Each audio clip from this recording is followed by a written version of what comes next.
Because ये आपने इतने सारे प्रधानमंत्रियों को देखा हुआ है, do you think that any prime minister was minus a caste bias who wanted to just work for the country and did not think of a caste element in it? Is it possible for any? So there have been some prime ministers who were not having caste bias but had caste sensitivity.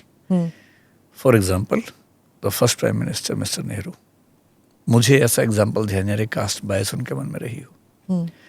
Sensitive थे, इसलिए संविधान का जो पहला संशोधन हुआ 1951 में, Champakam Dorairajan case में जब सुप्रीम कोर्ट ने रिजर्वेशन को खारिज कर दिया तमिलनाडु का, उसके खिलाफ हुआ.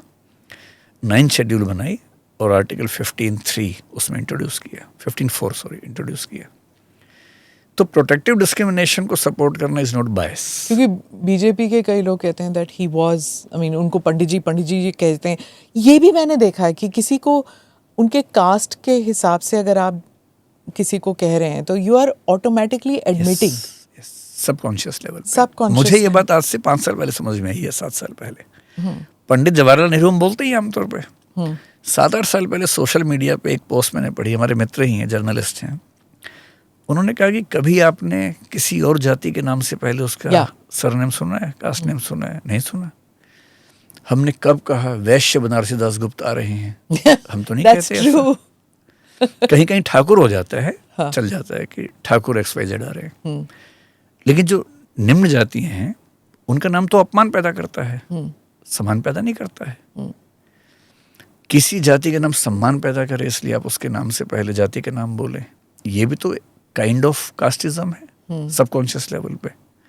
और मुझे पहली बार समझ में है कि ये भी तो एक एंगल है सोचने का. उसके बाद से मैं नेहरू जी का नाम जब भी बोलता हूँ मैं श्री जवाहरलाल नेहरू बोलना पसंद करता हूँ. मैं पंडित नेहरू बोलने से बचता हूँ. पहले कहीं मुँह से निकल जाए अलग बात है, लेकिन 100 में से 99 बार मैं मिस्टर नेहरू या श्री नेहरू बोलता हूँ, पंडित नेहरू नहीं बोलता.